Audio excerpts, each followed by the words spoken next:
Hello everyone, this is Poonam and you are watching share knowledge education. तो आज हम करेंगे इंडियन पॉलिटी में क्राउन रूल। इसका जो लास्ट एपिसोड है that is Indian independence act of 1947। तो इसके लिए हमें कुछ डेट्स पता होने चाहिए। ऑन 20 फरवरी 1947, 20 फरवरी 1947 को क्लेमेंट एटली, जो कि ब्रिटिश प्राइम मिनिस्टर थे, उन्होंने डिक्लेयर किया कि they will and the British rule in India. बहुत सारे इसके पीछे कारण भी थे। उन कारणों को अगर हम हिस्ट्री में डिटेल में समझेंगे तो वो चीज़ ज़्यादा अच्छे से समझ में आएगी। अभी थोड़ा सा पॉलिटिकल लाइन में हम जा रहे हैं तो उसी को कंटिन्यू करेंगे। 20 फरवरी 1947, British prime minister that was Clement Attlee, they declared that they would end the British rule in India and the powers would be transferred to the responsible hands in the Indian people, to the Indian people. So जैसे ही ये statement आती है Clement एटली की, तो India में जो है वो एजिटेशन स्टार्ट हो जाता है by the Muslim league. Muslim league followed, so this statement by British PM followed by the agitation by the Muslim League. They agitated on demanding the separate, the nation. Two nation theory there was. So they demanded for the separate nation.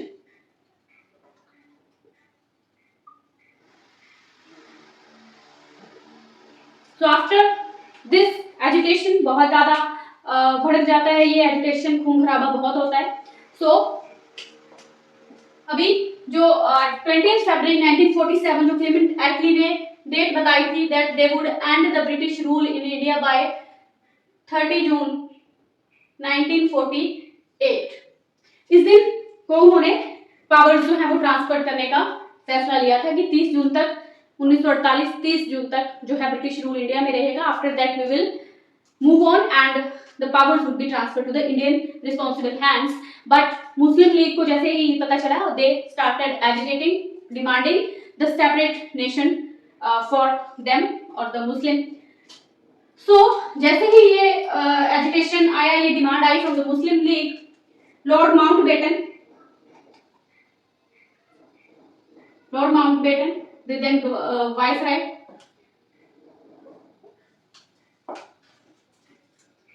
yes, at that time the viceroy of India,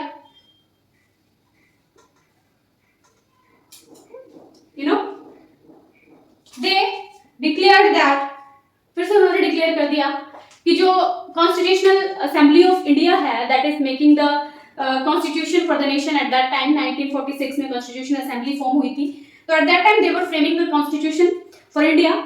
तो Clement after the statement of Clement Attlee that they would transfer the power after the 30 June 1948, उससे पहले ही जब ये statement दी थी उन्होंने 28 फरवरी 1947 में, तभी से जो है वो दंगे भड़कने स्टार्ट हो जाते हैं। मुस्लिम लीग एजिटेशन कर देती है, डिमांड्स रखती है अपनी टू नेशन थ्योरी के लिए। तो इसके चलते हुए लॉर्ड माउंटबेटन ने डिक्लेयर किया eight that time the viceroy of India 3 जून 1947 को कि जो constitutional assembly of India making the constitution that would not be applicable for the the territories or the various parts of India, those are not willing to accept it.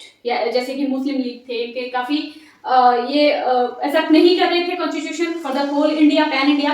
But at that time Mountbatten, the viceroy of India, they declared कि जो constitution of India है that will not be applicable to the whole India. और जैसे ये statement आती है उसके बाद Mountbatten present the partition plan. There was the partition plan जो कि लॉर्ड माउंटबेटन बनाते हैं with the Congress and the Muslim League, और दोनों ही जो पार्टीज थी Muslim League and Congress, they accepted this partition plan, both approved this partition plan. India and Pakistan, two dominions were formed from the whole the India। जो British India first उस time पे, उसके साथ साथ प्रिंसली स्टेट्स भी थी, ठीक है। तो उस समय ये बताया गया बाय द लॉर्ड माउंटबेटन की इट इज प्रिंसली स्टेट हैं, चाहे वो मुस्लिम लीग हैं, that is the dominion of Pakistan और the dominion of India, they are willing, they are free to accept the constitution जो भी फ्रेम कर रहे हैं, एंड प्रिंसली स्टेट्स जो हैं they are independent to join any dominion, means they can join the Indian dominion, dominion of India and the dominion of Pakistan, वो दोनों में से कोई भी देश जो है वो ज्वाइन कर सकते हैं। प्रिंसली स्टेट्स में जैसे हैदराबाद था, जूनागढ़ था, जम्मू एंड कश्मीर, इसकी स्टोरी हम हिस्ट्री में पढ़ेंगे, लेकिन this is about the Indian independence act 1947। जैसे ही ये पार्टीशन प्लान एक्सेप्ट किया जाता है by the Congress and Muslim league, उसी के साथ आ जाता है इंडियन इंडिपेंडेंस एक्ट 1947। जिस तरह से ये सारी चीजें हुई, अंग्रेजों ने तो वैसे भी भारत छोड़ के जाना ही था, यू नो, जो वर्ल्ड वार्स का इतना ज्यादा उनपे खर्च आ गया था, काफी उनकी जो फाइनेंशियली भी बहुत अनस्टेबल हो गए थे, there are so many other reason as well. So 20 फरवरी 1947 को ब्रिटिश पीएम क्लीमेंट एटली ने डिक्लेयर किया कि वो डेट्स याद रखेंगे, 30 जून 1948 को इंडिया को फ्री कर देंगे, लेकिन ये सुनते ही मुस्लिम लीग जो है वो दंगे भड़का देती है बंगाल में, काफी जगह। और तो उसके बाद लॉर्ड माउंटबेटन ने बोला कि जो कॉन्स्टिट्यूशनल असेंबली ऑफ इंडिया है that is making the constitution, तो वो हर किसी पे एप्लीकेबल नहीं होगा बाय फोर्स, तो they every state, every territory, every princely state और द डोमिनियन जितने भी थे, they are free to accept the constitution. तो उसके साथ पार्टीशन प्लान आ जाता है, Lord Mountbatten presents the partition plan, dominion of India and dominion of Pakistan were two nations created, dominions created. तो कांग्रेस और मुस्लिम लीग दोनों उसको एक्सेप्ट करती हैं, and with the acceptance of that the Indian independence act of 1947 केम। तो इस act के कुछ हमारे पास फीचर्स हैं, उनको डिस्कस कर लेते हैं। Features of Indian independence act.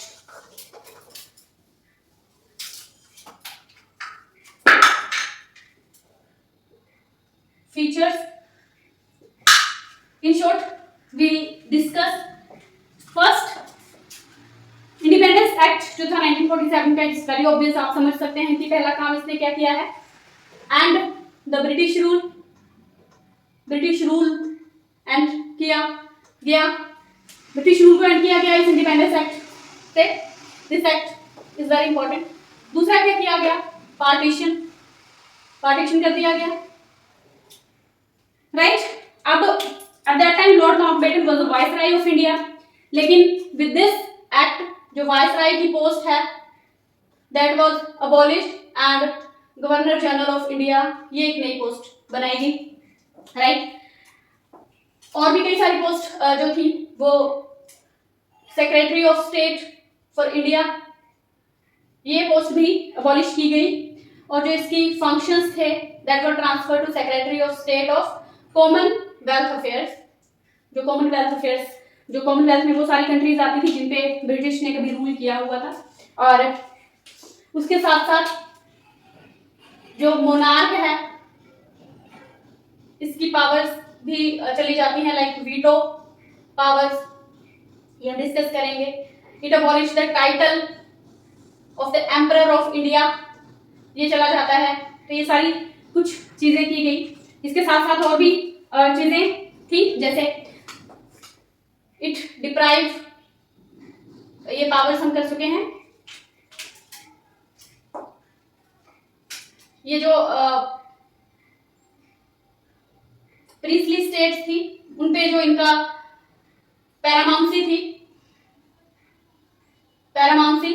That was abolished. अब प्रिंसली स्टेट्स को फ्रीडम दी गई, हम कर चुके हैं। ट्राइबल्स जो थे जिनके साथ इनकी ट्रीटीज थी उनको भी फ्री किया गया टू ज्वाइन एनी, खुद से जो इनकी पैरामाउंसी थी उससे फ्री किया गया।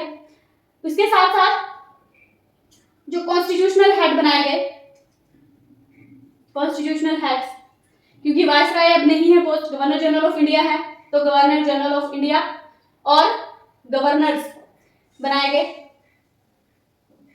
Governor general of India for the both dominions, और जो गवर्नर्स थे ये प्रिंसली स्टेट्स के प्रोविंसेस के लिए। प्रोविंसेस में जो गवर्नर्स थे इन दी provinces.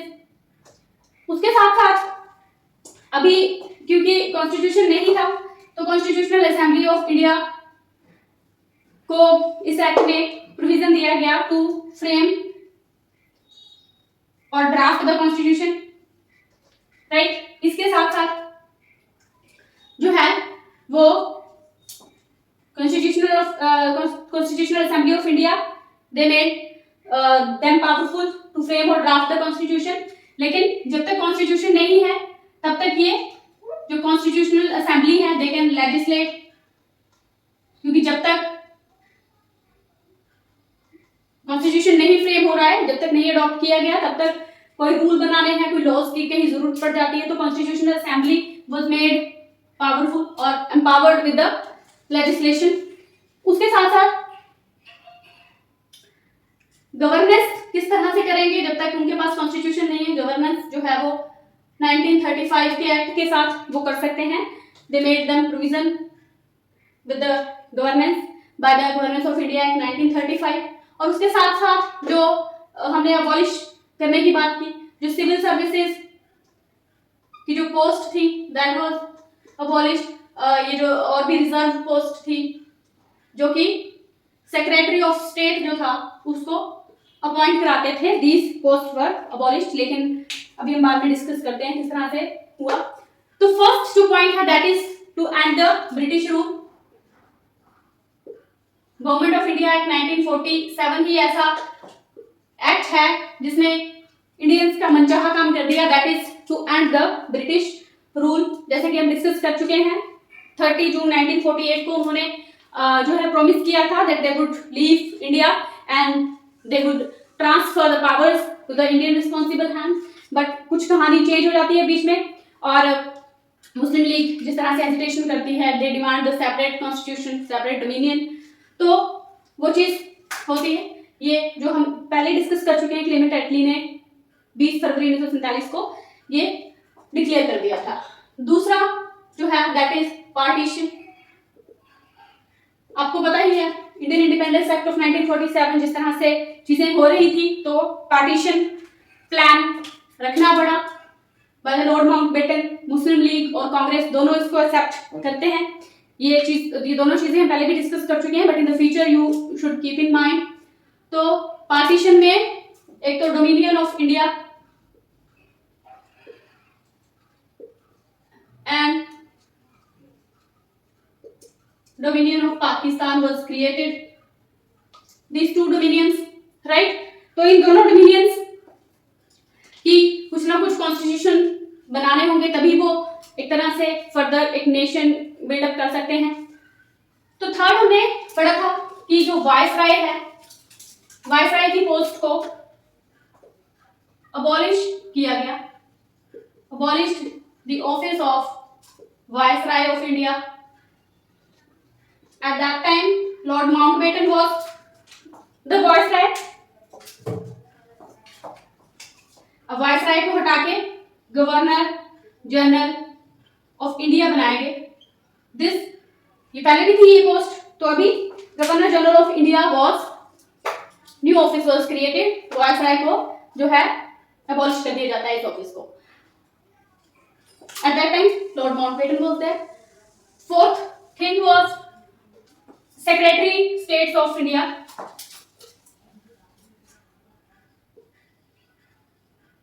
Secretary of State for India, ये भी अबॉलिश किया गया। This office of Secretary of State of India was abolished and transferred the functions, इसके जितने भी functions थे that was transferred to Secretary of State for Commonwealth Affairs, right? So ये किया गया। उसके साथ साथ जो मोनार्क था, monarch means the king, his majesty in the England, monarch, he was deprived of his veto power. Deprived of his veto power. Veto power means जो bills वगैरह थे उनको एसेंट देना है या नहीं देना है, उसको अप्रूव के लिए रखना है, रिजर्व रखना है, and reserve veto power to reserve और असेंट और अप्रूव जितने भी ये बिल्स थे। तो ये चीज जो थी मोनार्क को डिप्राइव कर दिया गया इस चीज से, बट जो गवर्नर जनरल थे he was empowered with this, अभी क्योंकि गवर्नर जनरल ऑफ इंडिया बना दिए गए थे, they were empowered to give the assent देना है उसको कि नहीं देना है, उसके पास अभी वो पावर है। सिक्स्थ इज, अब क्योंकि ये सारी पावर्स ही मोनार्क से ले ली गई हैं, तो हम जानते हैं कि उनका रूल भी खत्म हो रहा है इंडिया में, तो दैट इज व्हाई ये जो टाइटल था, title of emperor of India, that is also abolished, ये भी अबॉलिश कर दिया गया। ठीक है, title of emperor of India was abolished. और नेक्स्ट इज प्रिंसली स्टेट्स की जो पैरामाउंसी थी, they were having some control on the princely states, they were having the British resident on them, so they abolished the British paramountcy.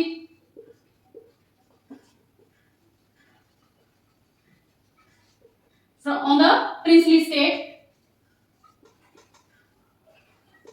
right? तो ये चीज की गई और उनको फ्रीडम दी गई to join any dominion, right?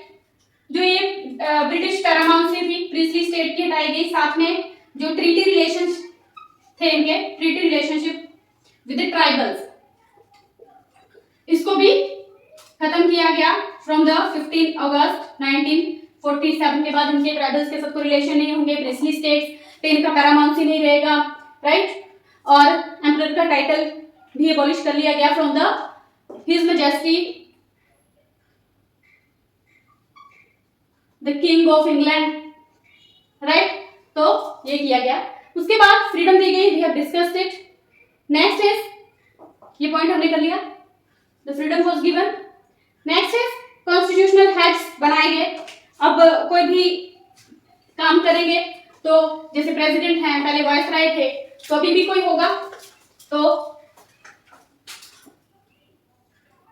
Governor general of India and governors in the provinces, they were made the constitutional heads in both the dominions. Next point was, अभी इंडिया में कोई कॉन्स्टिट्यूशन नहीं है, constitutional assembly of India was making the constitution, they empowered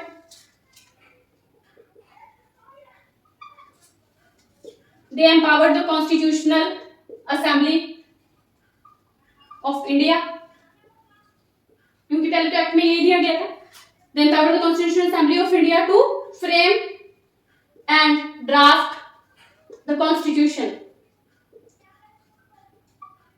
right? Next thing, इसमें वो अपनी आप कोई भी लॉज बना सकते थे, कोई भी जो गवर्नमेंट ऑफ इंडिया एक्ट 1935 पहले से चला आ रहा था उसमें भी कुछ चेंजेस कर सकते थे, उसको मॉडिफाई कर सकते थे, या फिर इंडियन इंडिपेंडेंस एक्ट 1947 है इटसेल्फ, इसको भी रिपील कर सकते थे। इतनी उनको एम्पावर किया गया था। The next is,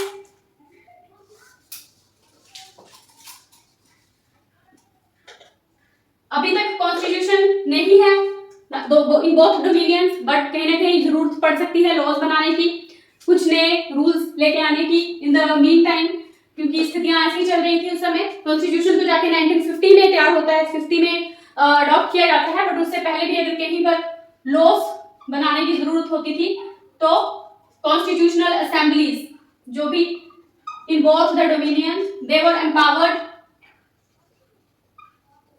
to legislate, you know, वो लेजिस्लेट कर सकती थी, they can use any acts further जितने भी पहले थे। और next is, they provided the governance, they make the provision of the governance by the, पहले से चला आ रहा है गवर्नमेंट ऑफ इंडिया एक्ट 1935। उन्होंने बोला जब तक आपके पास कोई एक सूट नहीं है कॉन्स्टिट्यूशन का, लॉज का, तब तक आप ये government of India act 1935 use कर सकते हैं, ऑब्वियसली विद सम मॉडिफिकेशन, जैसा आपको सही लगे, it is no compulsion, right, modify कर सकते हैं। Also they can modify the 1947 का Indian independence act, right. So next thing was done the civil services post, हम पढ़ चुके हैं, प्रोविंशियल पब्लिक सर्विस कमीशन भी था, federal public service commission, joint public service commission, तो इसमें कुछ पोस्ट थी पहले से। तो जो सिविल सर्विसेज पोस्ट हैं डिसकंटिन्यू की गई। डिसकंटिन्यू मींस अब जो ब्रिटिश के जो सेक्रेटरी ऑफ स्टेट थे, secretary of state for India, they will not appoint any civil servant. बाद में तो जैसे डोमिनियंस रखेंगे प्रोविजन वैसे होगा, बट जो बिफोर 15 अगस्त 1947 से पहले के जितने भी पोस्टेड थे servant, civil servants, they were entitled to take all the benefits,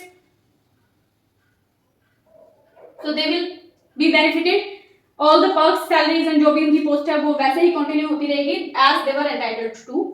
इसके साथ साथ हम कर चुके हैं सेक्रेटरी ऑफ स्टेट को भी, उसके फंक्शंस भी ट्रांसफर किए गए, secretary of state for the Commonwealth affair. तो ये सारी चीजें की गई, कुछ ये भी चीजें जो फीचर्स थी इसमें 1947 के इंडियन इंडिपेंडेंस एक्ट में। तो 14 एंड 15 अगस्त 1947 को डोमिनियंस जो हैं they got independent from the British rule, right. और लॉर्ड माउंटबेटन जो थे, eight that time he was the viceroy, Lord Mountbatten was made the governor general of India. और इससे पहले हम बात कर चुके हैं कि जो कॉन्स्टिट्यूशनल असेंबली थी, कॉन्स्टिट्यूशनल असेंबली ऑफ इंडिया,